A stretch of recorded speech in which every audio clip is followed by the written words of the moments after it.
أعوذ بالله من الشيطان الرجيم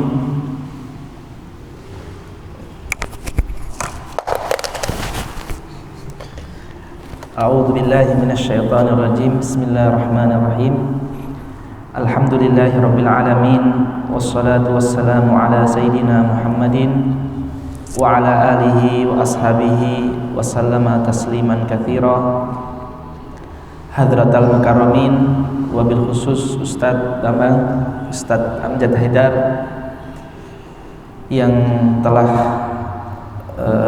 berjibaku berusaha untuk memanitiai acara pada pagi hari ini, yang kami hormati juga, yang kami banggakan seluruh ustadzah yang hadir pada pelatihan training ya, yang hadir pada training pelatihan tadabbur tadarus metode 5T. Jadi nama aslinya itu tadarus metode 5T. Tadarus metode 5T. Jadi saya ucapkan kepada hadirin semuanya, jazakumullah khairan katsiran. Semoga Allah menulis ini di amal baik kita di akhirat nanti. Allahumma amin. Hadirin wal hadirat rahimani wa rahimakumullah. Sebelum kita mulai, mari kita niatkan bersama duduk kita di masjid ini pertama untuk iktikaf. Kita niatkan iktikaf. Jadi nanti walaupun ngantuk-ngantuk sedikit tetap dapat pahala, ya kan? Karena sudah niat ibadah. Kemudian yang kedua, kita niatkan silaturahim antar sesama muslim, sehingga nanti ketika ada yang nggak paham, nggak ada masalah, jangan minder, sudah dapat pahala silaturahim karena dengan niat. Innamal a'malu binniyat. Kemudian yang ketiga, kita niatkan untuk thalabul ilmi, mencari ilmu, karena Allah itu memerintahkan kita mencari ilmu, tidak memerintahkan kita untuk paham ilmu. Sebagaimana Allah memerintahkan kita untuk kerja, tidak memerintahkan kita untuk dapat uang seberapa. Karena mencari ilmu itu adalah ibadah, paham ilmu itu rezeki. Ya.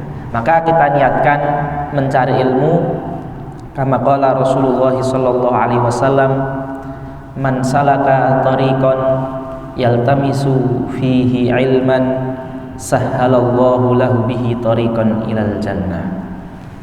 Karena orang yang berjalan menuntut ilmu itu akan dimudahkan jalannya menuju surga.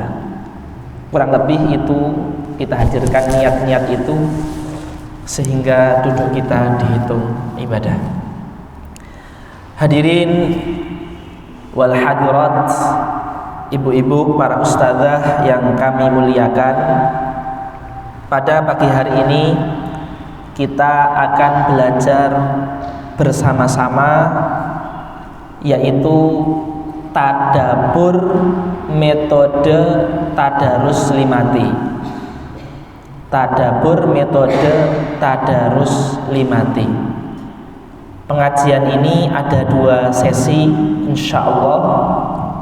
Sesi pertama yaitu sesi teori, sesi kedua yaitu sesi praktek.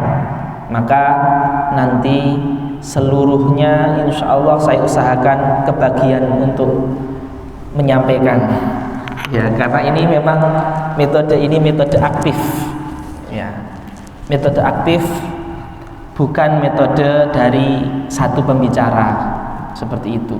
Ya, saya berbicara ini karena pengen ngasih tahu teorinya, tapi prakteknya itu ini metode aktif seperti itu. Bapak-bapak semuanya, ibu-ibu semuanya, ketika kami mendengar bahwasanya yang ikut ini adalah para ustazah pengajar Al-Quran, itu kami tambah semangat, ya, karena memang wasiat dari guru kami, karena kami kebetulan mengambil metode ini langsung dari pencetusnya yaitu Profesor Dr. Muhammad Ar-Rabi'ah, seorang pakar Al-Quran dunia ya. Beliau tinggalnya di Mekah. Memang diutamakan yang mengambil metode ini adalah para pengajar Al-Quran. Pengajar Al-Quran dari semua kalangan, kalangan universitas, kalangan pondok pesantren, kalangan SD, TPA, TPQ, rumah Quran, itu semua kalangan. Karena memang Tadabbur 5T ini tujuannya tidak hanya untuk dikonsumsi oleh kalangan spesialis Al-Quran, yang mana kuliahnya Al-Quran, terus tingkatan bahasa Arabnya yang tinggi sekali, ustadz, kiai, ulama. Tetapi untuk tingkatan yang di bawah itu ya, diharapkan itu bisa menyentuh semua lini masyarakat ya. Jadi saya berharap metode ini cocok ya, cocok untuk kalangan sampai yang di tataran desa-desa, kelurahan-kelurahan, orang awam, seperti itu. Jadi cukup seorang ustadz yang ada di dusun, di sekolahan, di rumah Quran, di TPQ, TPA untuk mengajarkannya. Seperti itu. Kami baru mempelajari metode ini sebenarnya 2 bulan yang lalu, dan sejak 2 bulan sampai saat ini itu mungkin kami sudah melakukan sekitar 10-an pelatihan, dan yang ikut setengahnya itu orang awam ya. Orang awam dalam artian bahkan pesertanya itu bukan ustadz atau ustadzah. Kadang ada yang kurir, ada yang petani, ada yang pedagang ya. Dan alhamdulillah selama ini itu bisa mengikuti ya, selama ini bisa mengikuti. Maka harapan saya semoga Allah berikan kita taufik, Allah berikan kita kemudahan dan pemahaman atas apa yang akan kami sampaikan pada pagi hari ini. Kita mulai slide pertama lah. Tadarus metode 5T. Jadi apa itu tadarus metode 5T? Tadarus metode 5T itu salah satu metode tadabbur Al-Quran. Yang dimaksud dengan tadabbur Al-Quran ya, itu di sini. Metode tadarus 5T ini bukan fokus pada tafsir atau tahfidz, tapi lebih kepada bagaimana menyelami kandungan hidayah di dalam Al-Quran, bagaimana melakukan aktivitas tazkiyatun nafas, pensucian jiwa, melalui majlis aktif tadabbur Quran ya, melalui majlis aktif tadabbur Quran. Jadi tadabbur itu, jadi kalau kita lihat 5T itu singkatannya apa? 5T itu singkatannya adalah tamhid, artinya pembukaan, tilawah artinya pembacaan Al-Quran, tafsir artinya pemaknaan Al-Quran, tadabbur artinya mengambil inspirasi, keimanan dan amal soleh dari ayat Al-Quran sesuai dengan pekerjaan kehidupan, kondisi yang sedang kita alami. Maka setiap orang berbeda-beda inspirasi yang diambil dari Al-Quran, tergantung pekerjaan dia, status sosial dia ya. Jadi seperti itu. Terus yang T yang kelima adalah tazkiyah. Bagaimana inspirasi yang diambil dari Al-Quran itu bisa dipraktekkan nyata, bisa dipraktekkan nyata di dalam kehidupan sehari-hari ya. Itu namanya tazkiyah. Itu. Jadi itu singkatan 5T ya. Penjelasannya nanti insya Allah akan kita jelaskan. Jadi gini,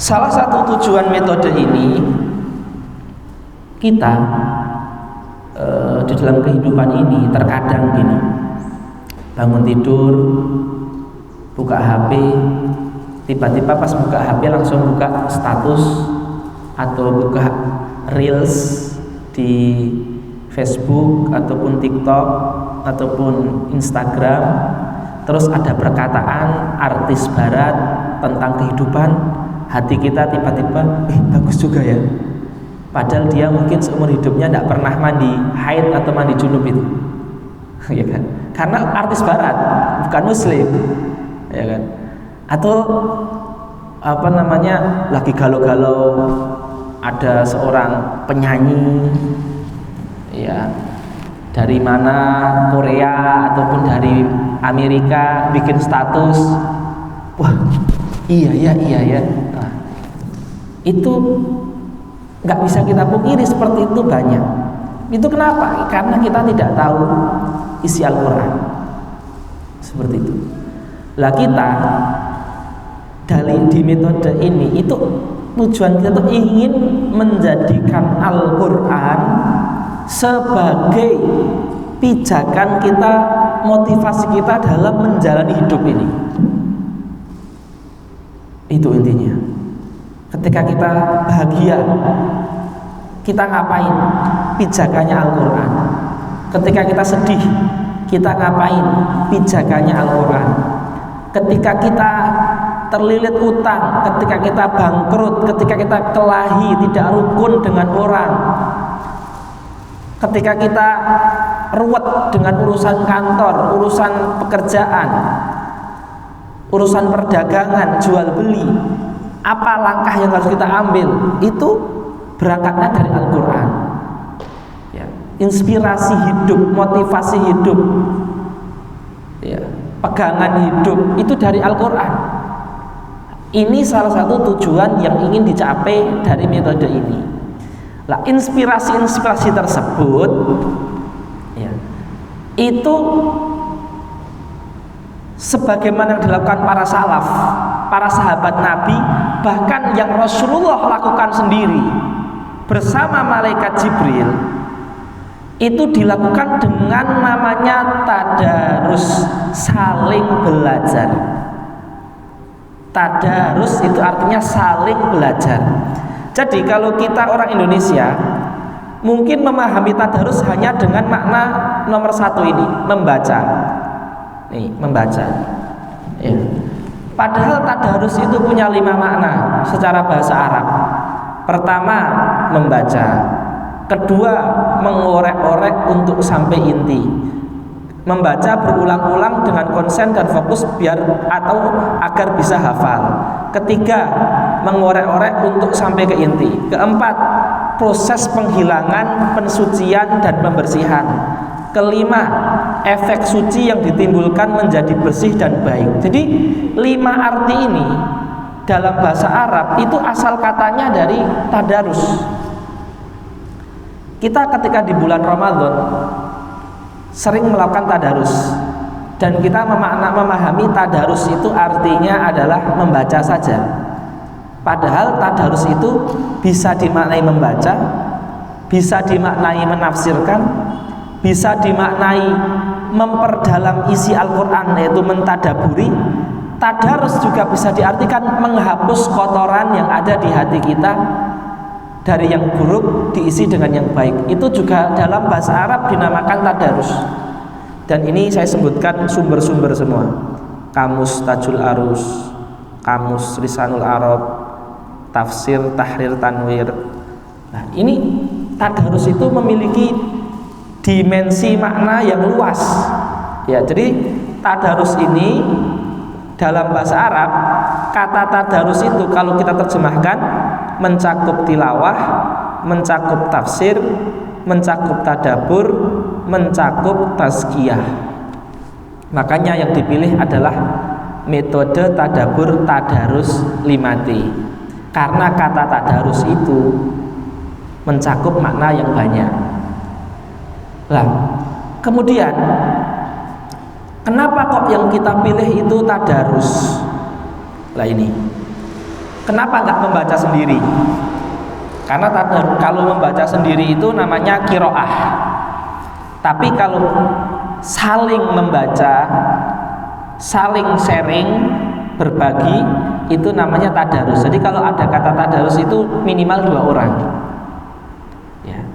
Karena Rasulullah pernah bersabda seperti ini. Ini hadisnya yang di slide itu ya. Ini hadisnya ada di Musnad Imam Ahmad.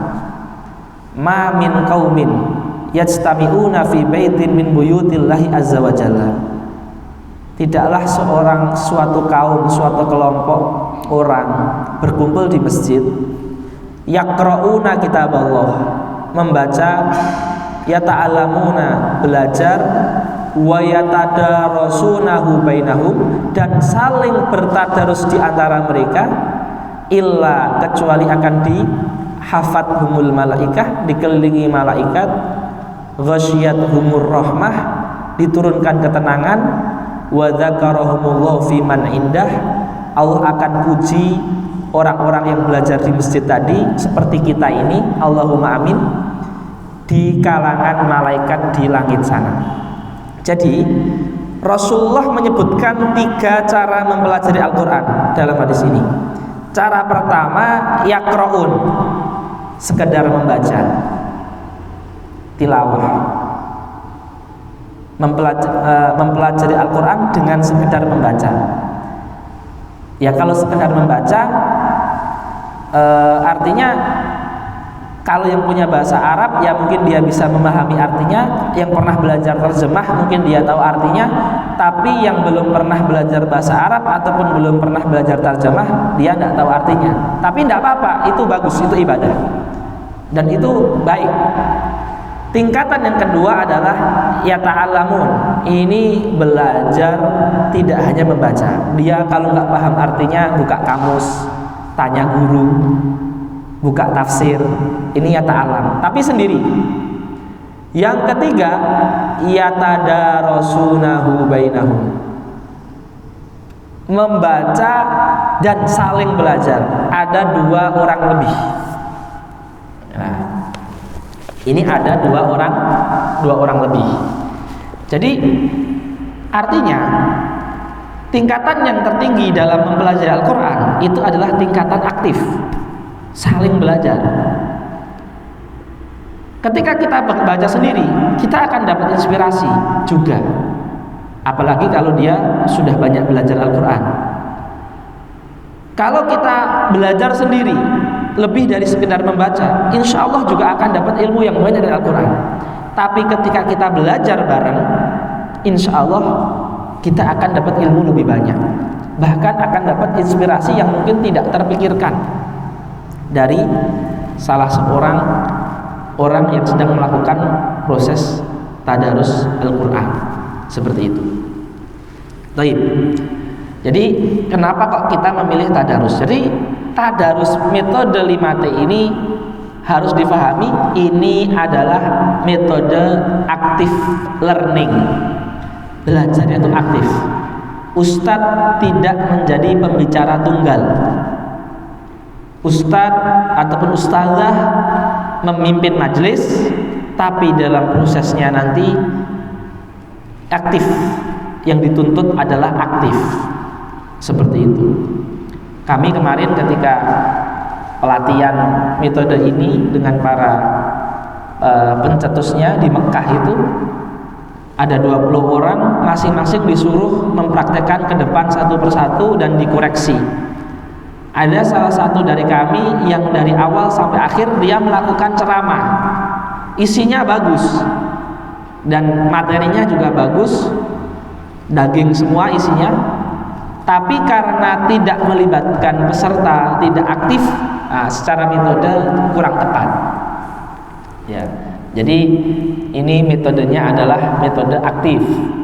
Makanya di situ ada mikrofon yang nanti masing-masing insya Allah kita paksa untuk ceramah ya.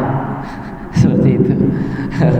Insya Allah, tapi pengalaman kami selama ini semuanya bisa berbicara dan ini tidak ada masalah. Ya. Jadi itu metode tadarus 5T. Asalnya metode ini dari mana ya? Metode ini dari mana? Sebenarnya metode ini itu sudah ada di hadis Rasulullah. Ya, ini hadisnya ya. Jadi hadis tadarus ini kami ceritakan hadisnya. Hadis ini ada di Sahih Bukhari. Ya, jadi hadis ini ada di Sahih Imam Bukhari. Hadis ini ada di Sahih Imam Bukhari. Kisahnya seperti ini. Sayyidina Umar bin Khattab itu mengumpulkan para ulama sahabat, para ulama-ulama senior yang sudah sepuh-sepuh. Sayyidina Umar bin Khattab, khalifah kedua. Kemudian juga mengikut sertakan Sayyidina Abdullah ibnu Abbas. Imam Ibnu Abbas ini sahabat junior, masih muda, 20 tahunan ketika itu mungkin, dengan para sahabat yang sudah sepuh, dengan para sahabat yang sudah sepuh dan ulama sahabat, bukan sahabat biasa. Ketika itu Sayyidina Umar bin Khattab menanyakan tafsir dari surat Idza jaa nasrullahi wal fath wa ra'aitan nasa yadkhuluna fi dinillahi afwaja fasabbih bihamdi rabbika wastaghfir innahu kana tawwaba. Surat apa? An-Nasr. Sayyidina Umar bin Khattab menanyakan kepada para sahabat, apa tafsir kalian terhadap surat An-Nasr ini? Dan sebelum menanyakan tafsir surat An-Nasr, Sayyidina Umar bin Khattab itu membacakan surat An-Nasr ini lengkap. Jadi tidak, wahai para ulama sahabat, apa tafsir surat An-Nasr? Tidak, suratnya dibacakan dulu lengkap. Apa tafsir dari firman Allah?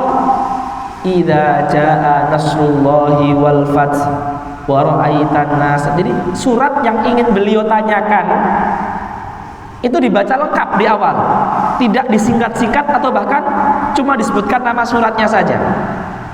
Nah, makanya dalam metode 5T ini seorang pemimpin majelis ya harus memulainya dengan tilawah. Nih, T yang kedua ini tilawah. Udah pada hafal semua ya Al-Fatihah, langsung aja kita ke tafsir? Enggak.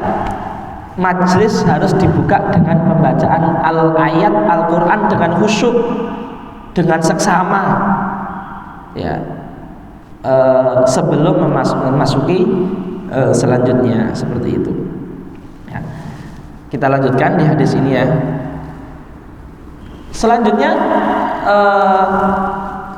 setelah Sayyidina Umar membaca surat An-Nasr dengan lengkap, Sayyidina Umar bin Khattab menanyakan kepada sahabat, bagian sini, Ibnu Abbas. Jadi ditanya, antum, wahai masyayikh, wahai para sahabat, wahai para ulama, apa tafsir antum, tadabbur antum dari surat An-Nasr yang tadi saya bacakan? Sahabat golongan pertama mengatakan, dan ini ulama, maksud dari surat An-Nasr, Allah memerintahkan kita untuk banyak memujinya dan banyak beristighfar kepadanya. Jadi Allah memerintahkan Nabi Muhammad untuk banyak mengatakan Alhamdulillah dan banyak mengatakan Astagfirullah, karena dikatakan dalam Al-Quran, fasabbih bihamdi rabbika wastaghfir, tasbih, tahmid, istighfar. Jadi sahabat golongan pertama menjawab, kami disuruh untuk tasbih, tahmid, dan istighfar. Bayangkan di sini ada namanya dialog. dimulai dengan bacaan Al-Quran, terus dalam proses tafsir, tadabbur, dialog, ngobrol, ya, ngobrol. Tidak Umar satu pembicara, Umar bicara, tapi dialog. Kemudian Umar bin Khattab setelah itu bertanya kepada golongan sahabat di majlis tersebut yang lain, menurut antum apa? Golongan kedua mengatakan, la nadri, kami tidak tahu tafsir dan tadabburnya, kami belum paham. Seperti itu, kami tidak tahu. Ya, tapi nanti pas pelatihan harus tahu semua, harus bicara, karena ini latihan ya. Jadi seperti itu. Nanti akan kita tadabburi surat Al-Fatihah. Ya, saya kira sudah diumumkan ya, surat Al-Fatihah. Kalau belum ya nggak apa-apa, Al-Fatihah kan udah pada hafal semua. Seperti itu ya. Kemudian setelah sahabat golongan pertama itu menafsirkan, mentadaburinya, golongan kedua mengatakan tidak tahu, Sayyidina Abdullah bin Umar tidak terus menyalahkan, wah kamu itu tadaburnya nggak benar. Ya, jadi dalam dialog nanti tidak ada saling menyalahkan, tidak ada debat-debat yang membuat kita benci dalam majelis itu, karena tujuannya mengambil inspirasi hidup dari Al-Quran yang bisa kita praktekkan setelah kita keluar dari majelis, sesuai dengan pekerjaan kita, keluarga kita, lingkungan kita masing-masing, sehingga Quran itu menjadi motivasi hidup. Jadi tujuannya bukan untuk mencetak ahli tafsir, karena kalau mencetak ahli tafsir itu khusus orang yang sudah belajar bahasa Arab 10-15 tahun, hafal Quran 30 juz, udah LC, udah MA, udah doktor, udah kiai, udah ustadz. Itu kalau ahli tafsir. Ini tujuannya orang bisa mengambil inspirasi dari Quran jadi pegangan hidupnya dia sampai mati, walaupun dia cuma menjadikan inspirasinya itu 1 ayat 2 ayat, tapi Quran, hidupnya itu pegangannya Quran, bukan motivator barat, motivator non muslim, ya, artis yang mungkin fasik yang menampilkan auratnya, atau bukan YouTuber yang mana bukan muslim, atau YouTuber yang liberal, tapi Quran jadi motivasi hidup kita. Tujuannya di situ. Tujuannya di situ. Jadi maka metode tadabbur ini itu sangat cocok sekali untuk majelis muhasabah, majelis renungan keluarga, majelis halaqah, majelis tarbiyah, majelis seperti RT, majelis ibu-ibu untuk saling introspeksi diri. Itu sangat cocok sekali, karena semua orang nanti berbicara sesuai dengan ayat yang sedang dibahas, ya, sesuai dengan pengetahuan apa kejadian yang dialami dia di hidupnya itu, maka beda-beda. Seperti itu ya. Jadi kita lanjutkan kisah hadisnya. Kemudian Sayyidina Umar bin Khattab bertanya yang ketiga kali kepada Sayyidina Abdullah bin Abbas, wahai Ibnu Abbas, apa pendapat kamu tentang tafsir idza jaa nasrullahi wal fath? Ibnu Abbas, apakah pendapatmu sama seperti para ulama senior? Ibnu Abbas menjawab, tidak. Terus apa yang kamu pahami dari tafsir ayat An-Nasr? Ibnu Abbas menjawab, ayat An-Nasr menunjukkan bahwasanya Rasulullah akan dicabut nyawanya oleh Allah. Kan jauh kan? Mana di dalam surat itu ada berita wafat Rasul, umur Rasul mau selesai. Tapi itu yang dipahami oleh Abdullah bin Abbas, karena setiap nabi ketika sudah banyak orang yang masuk Islam, yang mengikutinya, syariatnya sudah lengkap, itu berarti umurnya sudah tidak panjang lagi. Ibnu Abbas memahami surat ini adalah surat bahwasanya agama Islam itu sudah lengkap, semua sudah diturunkan, berarti Nabi Muhammad mau wafat. Nah, setelah Sayyidina Umar mendengar tafsir Ibnu Abbas tadi, beliau berkata, saya juga meyakini bahwasanya tafsir yang tepat Itu adalah tafsir yang diucapkan Ibnu Abbas. Tapi Umar bin Khattab tidak menyalahkan senior sahabat tadi, karena senior sahabat mengatakan kami diperintah untuk tasbih dan istighfar. Itu betul juga. Itu tidak salah. Karena memang dikatakan fasabbih bihamdi rabbika wastaghfir. Tapi tafsir Ibnu Abbas ini lebih tepat. Ya. Tapi tafsir itu tidak salah. Seperti itu. Artinya di sini Sayyidina Umar bin Khattab tidak memakai metode merendahkan, menyalahkan, membuli, memojokkan. Jadi nanti dalam diskusi itu ustadz atau ustadzah dia akan menjadi pemimpin majelis di rumahnya bersama suami dan anak-anaknya. Tidak apa-apa, antum di rumah memimpin majelis tadabbur itu tidak dosa. Suami jadi murid antum. Itu tidak ada masalah. Yang sudah ikut pelatihan kan jenengan. Seperti itu. Jadi seperti itu ya. Jadi metodenya aktif, metodenya itu interaktif, hangat, tidak debat kusir, tidak memojokkan. Kemudian masing-masing memberikan inspirasinya tentang ayat tersebut sesuai dengan background masing-masing. Kemudian seperti itu nanti seperti yang akan kita jelaskan. Taib, itu salah satu landasan tadabbur aktif ya. Itu ada di hadis Rasulullah yang kami sebutkan tadi. Kemudian juga Sayyiduna Rasulullah itu setiap Ramadan itu selalu setoran Al-Quran dengan Sayyidina Jibril setiap malam. Artinya aktif, tadarus. Sayyidina Rasulullah dan Malaikat Jibril aktif, 2 orang.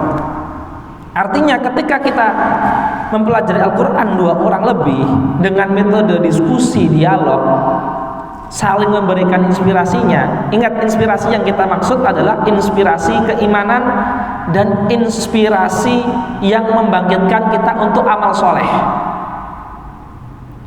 Ya, inspirasi keimanan dan inspirasi yang membangkitkan kita untuk semangat dalam beramal soleh. Seperti itu. Jadi inspirasi tentang iman dan amal soleh yang bisa membangkitkan kita untuk ke arah situ. Ya. Baik. Hadirin bapak-bapak, ibu-ibu yang dimuliakan Allah Subhanahu wa taala, itu tadi tentang hadis tadabbur, landasan dari tadabbur metode aktif dari hadis Rasulullah ya, ataupun dari praktek ketika Rasulullah menerima Al-Quran dari Sayyidina Jibril, itu juga dengan cara aktif seperti itu. Kemudian kita akan menyebutkan juga fadilahnya. Saya tadi sempat mengatakan bahwasanya ini sangat cocok untuk keluarga, untuk halaqah, untuk RT, untuk kelas, untuk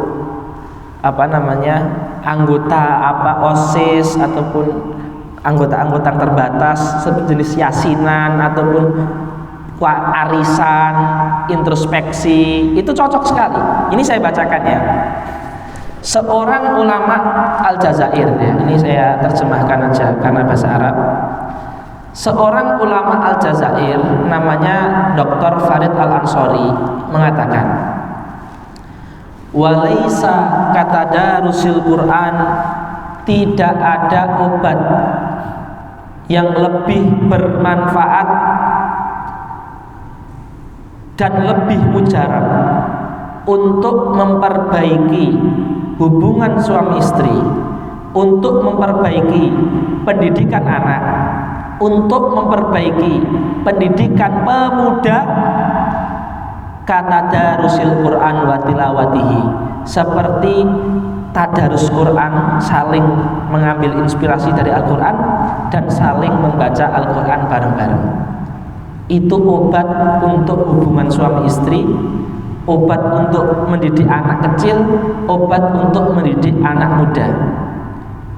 Wa inna baitan yutadarasu fihil Qur'anu wa yutla, sesungguhnya rumah yang dibacakan dan dipelajari Quran di dalamnya lahuwa baitun la yaskunuhu syaitanu abadan, itu adalah rumah yang tidak akan bisa ditempati oleh setan.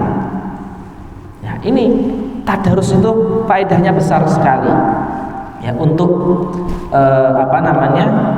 hati dan jiwa. Dan memang metode tadarus 5T ini goalnya adalah untuk jiwa, goalnya untuk hidup ya, bukan untuk dihafal, untuk targetnya harus khatam Quran 30 juz, enggak.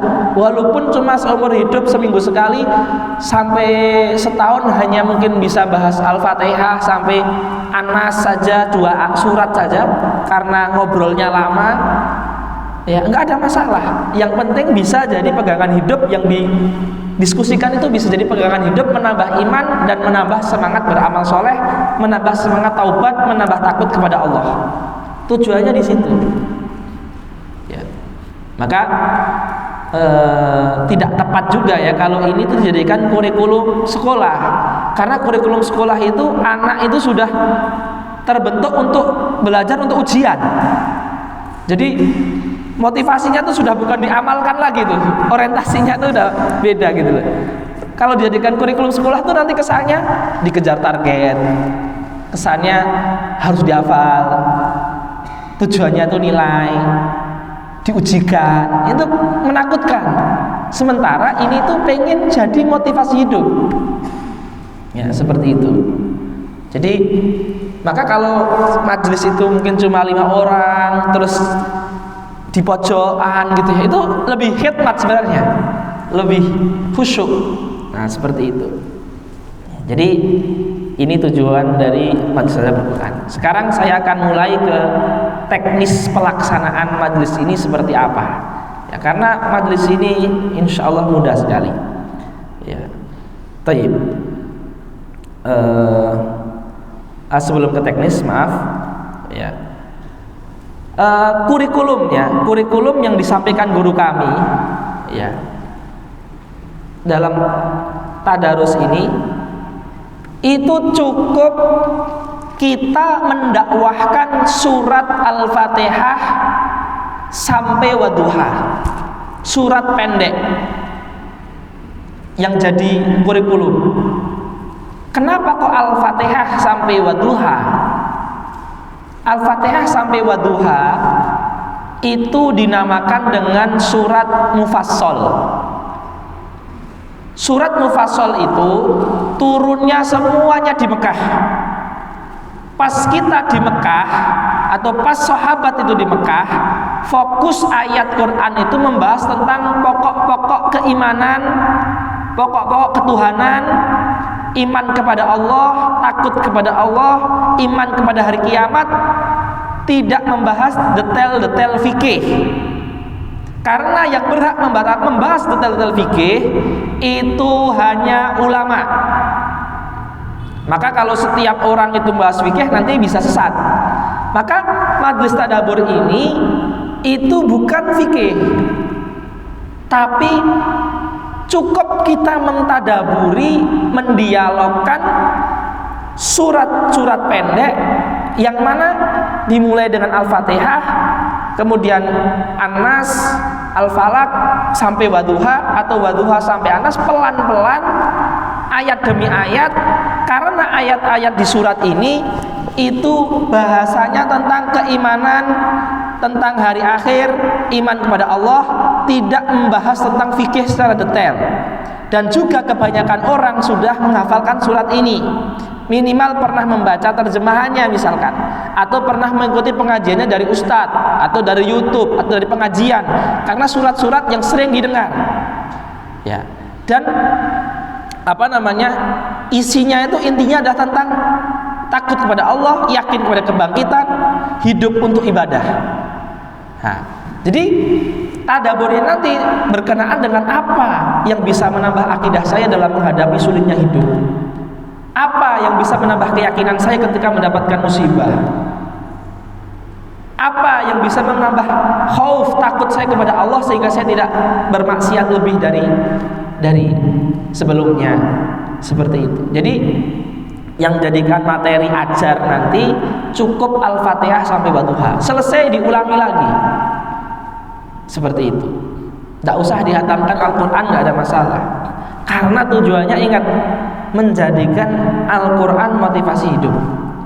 Bisa jadi ada orang ketika mengobrolkan, mendialogkan, mentadaburi, mencari inspirasi dari wal asri, demi waktu atau demi waktu asar atau demi masa, dia mendengarkan paparan temannya, akhirnya maktek itu hatinya, bisa jadi semangat hidup dia.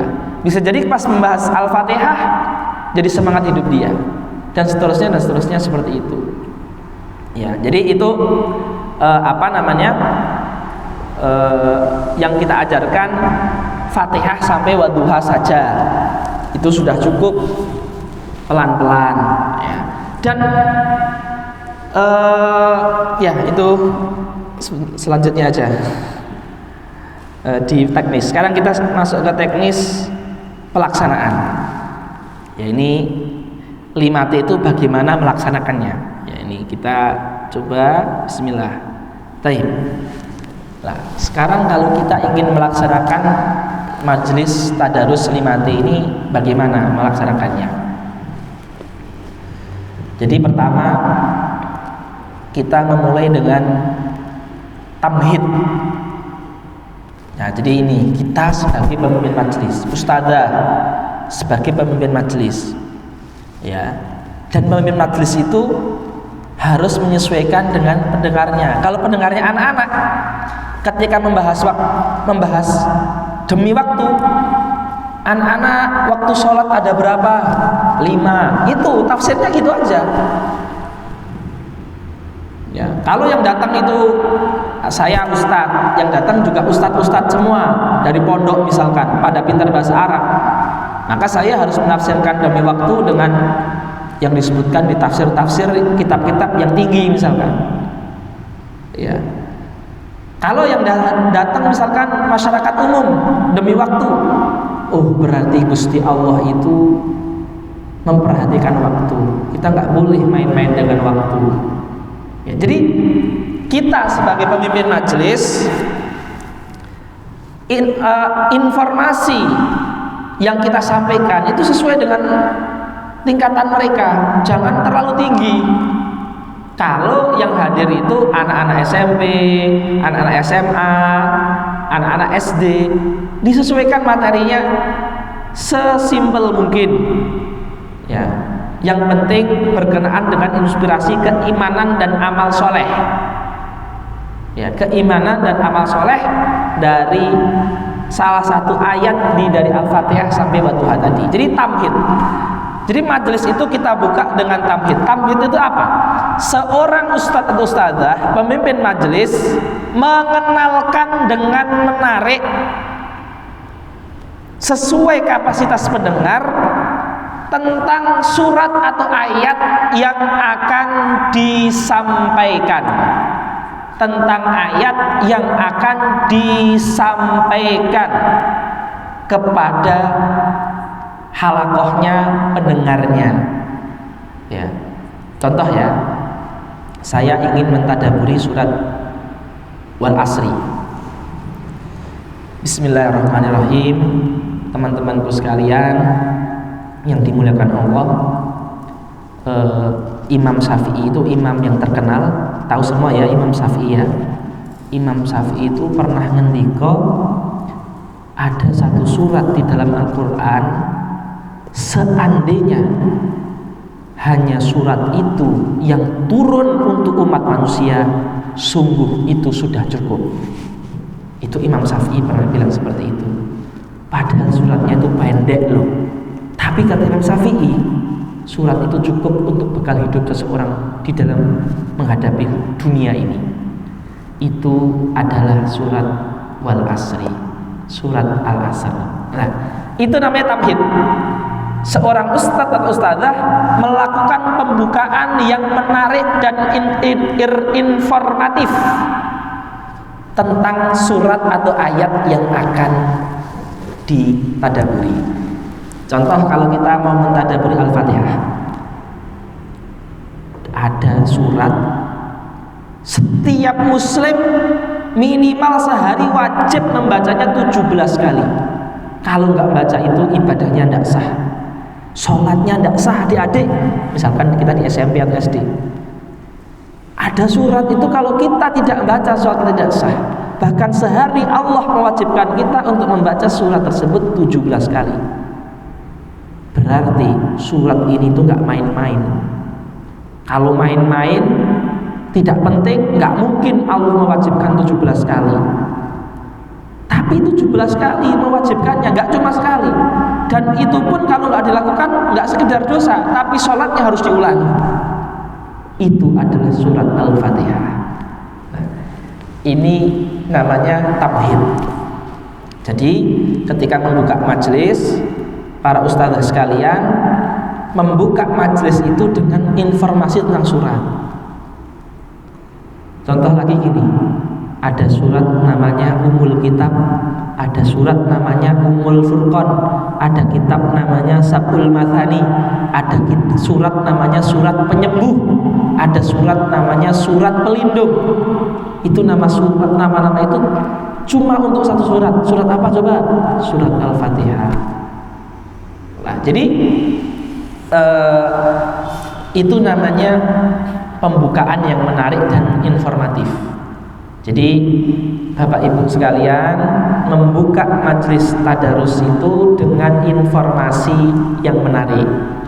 Surat dari Al-Fatihah sampai An-Duha, Al-Fatihah, An-Nas sampai Wadduha, jenengan itu pengajiannya sekarang di mana-mana banyak, di YouTube banyak, tafsir juz amma banyak, terjemah Saudi, terjemah Mesir, juz amma banyak, pengajian di kampung-kampung, di desa-desa, di kota-kota, di masjid-masjid juz amma banyak. Jenengan itu literasi referensi untuk mengetahui makna Al-Fatihah, An-Nas itu sudah banyak sekali. Di samping jenengan semua sudah hafal. Jadi informasi untuk mendapatkan makna yang luas tentang ayat ini tidak susah.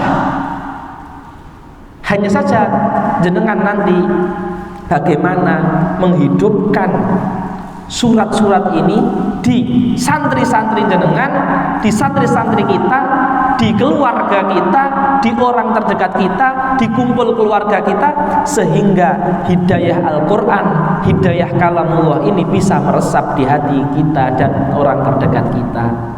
Ya. Jadi pertama majelis itu dimulai dengan pembukaan informasi yang menarik tentang ayat atau surat yang akan kita bahas.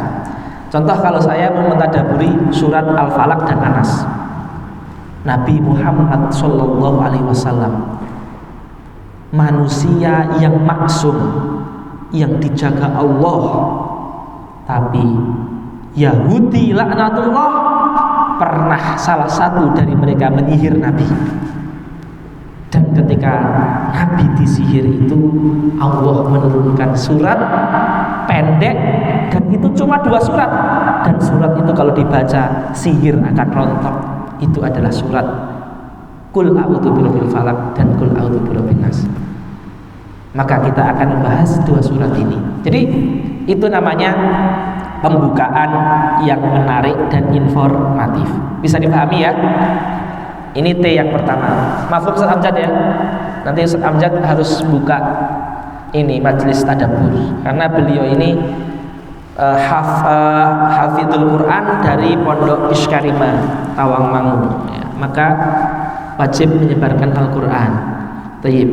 Selanjutnya T yang kedua adalah tilawah.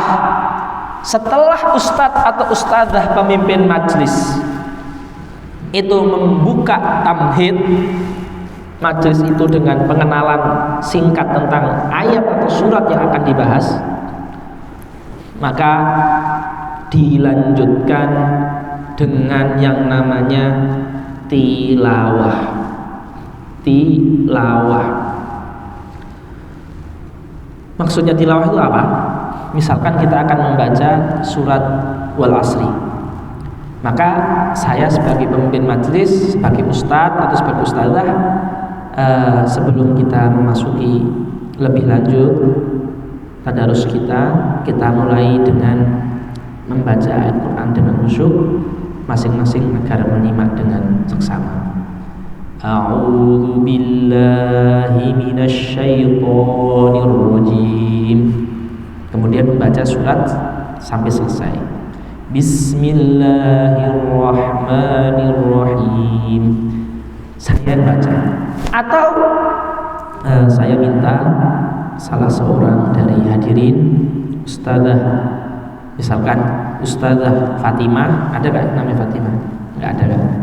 Ustazah Fatimah untuk membacakan surat Wal Asri. Wal Asr innal insana lafi khusr, misalkan. Atau saya baca, monggo ditirukan. Bismillahirrahmanirrahim. Terus dengan mengikuti Bismillahirrahmanirrahim. Boleh semuanya. Mau pakai cara mana terserah.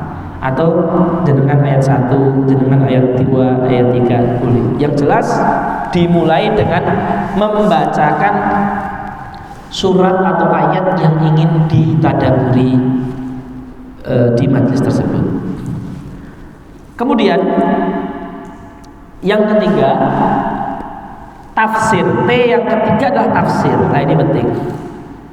Yang dimaksud dengan tafsir itu adalah memberikan makna umum dari sebuah ayat tanpa masuk ke detail-detail perbedaan bahasa Arab, tanpa masuk pada detail-detail perbedaan fikih, tanpa masuk detail-detail perbedaan ulama, tanpa masuk detail-detail tentang ilmu qiraat, ilmu tajwid, ilmu metafora, ilmu balaghatul Arab, ilmu bahasa Arab, nahwu, shorof, tanpa masuk ke detail tersebut. Cukup sampaikan makna umum ayat tersebut. Contoh ya, kemarin kami di Kediri mentadaburi a'udzubillahi minasyaitonirrajim itu hampir 1,5 jam. Karena masing-masing 10 orang tuh ngobrolnya seru. Terus juga pernah di Boyolali itu mentadaburi wal asri ya, wal asri. Wal asri itu cuma wal asri, kata wal asri demi waktu itu saja. Itu 1 jam. Terus di Kediri juga Pare itu mentadaburi Bismillahirrahmanirrahim, itu 1 jam juga. Jadi kita 5 majelis itu atau 6 itu baru sampai Ar-Rahmanir-Rahim. Setiap ayat itu 1 majelis. Karena setiap orang berbicara dan mengambil inspirasi dari ayat tersebut. Dan kita merasa mendapatkan ilmu baru dari orang yang berbicara. Ya. Jadi tafsir ini seorang pemimpin majelis ya itu menafsirkan dengan umum. Misalkan kita akan menafsirkan misalkan alhamdulillahi rabbil alamin, segala puji bagi Allah Tuhan seluruh alam semesta dan seisinya. Cukup itu tafsir. Jadi tidak masuk ke dalam alhamdulillah memiliki 5 arti, rabbil alamin memiliki 3 arti, terus lillahi asal katanya dari ini, tidak. Cukup arti umum dari ayat tersebut yang ada di Quran tafsir, yang ada di terjemah Quran Saudi itu juga tafsir itu, karena terjemah itu hakikatnya tafsir. Terjemah Depak itu tafsir. Jadi tafsir itu secukupnya. Tafsir itu secukupnya. Lah, setelah tafsir ini baru masuk ke intinya, yaitu tadabbur dan tazkiyah. Nah, ini penting sekali. Contoh ya, sekarang kita setelah tadabbur, kita akan mentadaburi a'udzubillahi minasyaitonirrajim misalkan. A'udzu billahi minasyaitonir rajim. Saya mulai dengan tafsir. A'udzu billah artinya saya berlindung kepada Allah minasyaiton, dari setan ar-rajim yang terkutuk. Saya sebagai pemimpin majelis memulai dengan tadabbur. Tadi kan tafsir. Inspirasi yang bisa saya ambil itu peringatan dari Allah bahwasannya setan itu akan selalu menggoda manusia. Setan itu akan selalu menggoda manusia. Setan itu akan selalu menggoda manusia. Karena ketika Allah menyuruh kita berlindung, artinya itu sesuatu yang gak main-main tuh. Itu sesuatu yang nyata itu ancaman yang betul-betul ada. Kalau ancaman setan itu gak bahaya, gak mungkin Tuhan kita menyuruh kita berlindung. Makanya kita tidak boleh lengah dalam hidup ini. Kita gak boleh lengah. Walaupun kita ustadz, ustazah, kiai, doktor, ulama, habib, ahli sholat, ahli ngaji, ahli tahajud, tidak boleh lengah. Karena seandainya ahli sholat atau ahli ibadah atau ahli ulama itu cukup sebagai pelindung dari setan, Allah nggak akan menurunkan a'udzubillah. A'udzubillah itu kan berarti setan itu ancamannya ada setiap saat di keadaan apapun status diri kita. Itu tadabbur yang bisa saya ambil. Nah, terus setelah itu biasanya setiap peserta harus berbicara, seperti antum nanti harus berbicara juga. Ya. Ada itu kurir, bukan ustadz, bukan santri, kurir kayak macam JNE itu ikut ketika itu di Kediri. Ustadz, saya punya tadabbur. Apa mas? Sana bilang, a'udzubillah, ini adalah jimat yang syar'i, jimat yang halal. Cuma gitu aja, tapi keren. Ini adalah jimat yang Allah berikan untuk orang Islam. Artinya kita nggak usah ke dukun, kita nggak usah ke tukang nujum, kita nggak usah ke tukang tenung, kita nggak usah ke tukang pelet, tukang santet. Allah sudah memberikan jimat namanya a'udzubillah. Jadi kita harus yakin dengan a'udzubillah ini. Ini jimatnya, itu tadabbur saya. A'udzubillah adalah jimat yang Allah turunkan untuk umat Islam. Itu pendek tapi keren sekali. Dan itu keluar seketika seperti itu dan kita nggak kepikiran. Tapi justru dapat ilmunya dari seorang kurir, ya kan? Itu inspirasinya. Lah, itu seperti namanya tadabbur Al-Quran. Ada juga ketika tadabbur Bismillah itu luar biasa. Ada seorang ustadz, guru SD. Ada seorang guru SD. Tadabbur Bismillahirrahmanirrahim. Kenapa Allah dalam Bismillah itu memakai Allah yang Maha Pengasih lagi Maha Penyayang? Padahal Allah itu juga Maha Mengadab. Padahal Allah itu juga membalas. Padahal Allah juga Maha Menyiksa. Padahal Allah juga yang memiliki neraka. Kenapa bukan Bismillahil Jabbaril Azim? Kenapa bukan Bismillahil Azizil Muntaqim, Maha Pembalas? Kenapa yang dipakai Ar-Rahmanir Rahim? Ya, dia mengatakan gini, tadabbur saya Ustaz, Allah saja di awal ayat Qur'annya ingin mengenalkan kepada hambanya bahwasanya saya ini kasih sayang saya melebihi murka saya, sehingga orang tidak pesimis, tidak putus asa. Itu Allah loh, apalagi kita sebagai guru. Kita kepada murid kita itu harus menunjukkan, menjadikan asas pengajaran kita kasih sayang.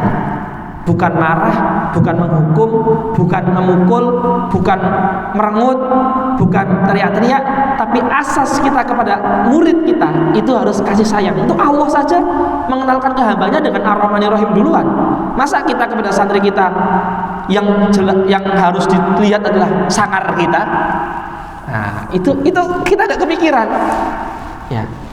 Nah, itu namanya tadabbur. Ya, jadi seperti itu. Dan itu cukup dari Al-Fatihah, An-Nas, Al-Falaq, terus sampai Wadduha, seperti itu. Ya, surat-surat pendek itu saja. Tapi dengan tadabbur itu kita bisa menemukan sesuatu yang membuat kita di hati kita tuh tek, oh iya ya. Dan akhirnya kita jadikan pegangan hidup di dalam aktivitas kita. Itu namanya tadabbur. T yang terakhir ya adalah tazkiyah. Ya, T yang terakhir itu adalah tazkiyah. Apa maksudnya dari tazkiyah? Inspirasi tadi itu ketua majelis atau ustadz itu menulis, ustadzah ini bilang ini, ustadzah ini bilang ini, ustadzah ini bilang ini. Nah, itu menulis, harus didata ya. Nanti saya minta tolong Ustaz Amjad ya untuk pelatihan menulis inspirasi tadi. Terus tazkiyah itu apa? Menulis langkah konkret, langkah nyata untuk apa yang saya lakukan setelah majelis ini dari inspirasi tadi untuk kehidupan saya. Contoh tadi yang Ustadz guru SD tadi mengambil kesimpulan dari Ar-Rahmanir Rahim, asas dari pendidikan guru ke murid itu sayang, bukan sangar. Ya, saya setelah ini akan mengurangi jumlah marah saya, menghukum saya kepada murid saya, menghukum saya kalau sebelumnya sehari sekali, saya kurangi jadi seminggu sekali, dan targetnya bulan depan sebulan sekali, dan bulan depannya lagi targetnya nggak ada menghukum. Itu namanya tazkiyah, proses merubah ilmu menjadi amal. Nah, itu proses merubah ilmu menjadi amal, namanya tazkiyah, proses pembersihan hati. Jadi inspirasi yang tadi itu bagaimana berubah menjadi amalan nyata. Ya, kayak tadi a'udzubillah itu jimatnya orang muslim. Terus apa inspirasi kita dari ayat tersebut? Inspirasi saya dari ayat tersebut, setelah ini kemana-mana saya nggak boleh takut. Ada kan biasanya kalau lewat tanjakan ini harus bunyikan klakson, menghormati penunggu. Saya a'udzubillahi minasyaitonirrajim, karena itu jimat saya sebagai muslim. Nah, itu namanya tazkiyah, merubah inspirasi keimanan dan amal soleh menjadi amalan di dunia nyata, seperti menjadi amalan di dunia nyata. Contoh ya, kemarin ada ustadz juga, kami pernah juga mengadakan ini ke para pengasuh pondok. Ketika itu ada 4 atau 3 pondok, salah satunya ustadz di pondok di Salatiga. Ustadz, apa inspirasi antum dari tadabbur kita hari ini? Beliau bilang gini, ternyata Al-Fatihah itu, kalau kita bisa memikirkan Al-Fatihah sebagaimana disebutkan para hadirin tadi, maknanya itu cukup untuk bekal hidup sampai mati, untuk ridho dengan takdir Allah, semangat menghadapi masalah hidup, sehingga husnul khotimah. Ternyata makna Al-Fatihah itu cukup untuk itu. Maka langkah nyata saya setelah ini, saya hidup akan ketika sholat akan berusaha memaksa untuk menyelami makna-makna Al-Fatihah yang dalam tadi. Apalagi saya pernah tersindir oleh ibu saya, kata dia. Ibu saya itu orang awam, udah tua, tapi suatu saat ketika baca Al-Fatihah itu tidak khusyuk. Terus ibu saya bertanya ke saya. Jadi ibunya itu awam, anaknya itu pimpinan pondok. Tadi ibu pas baca Al-Fatihah itu nggak sempat memikirkan maknanya. Sholat ibu sah nggak ya? Ya jelas sah sholatnya, tapi dia terpukul. Orang yang awam saja merasa sholatnya kurang gara-gara tidak menghadirkan makna Fatihah dalam sholatnya. Kok saya yang ustadz itu terkadang tidak menghadirkan maknanya dan biasa-biasa saja. Maka beliau mengatakan, langkah nyata saya setelah mentadabbur Al-Fatihah, saya akan memaksa untuk menghadirkan makna Al-Fatihah di sholat saya. Nah, itu namanya tazkiyah. Hadirin wal hadirat yang dimuliakan Allah Subhanahu wa taala, itu adalah teknis pelaksanaan 5T. Kemudian majelis teori ini akan saya tutup dengan kesimpulan 8 langkah praktis dan pelaksanaan. Ya. 8 langkah praktis dan pelaksanaan. Pertama, ikuti langkah 5T, artinya harus urut.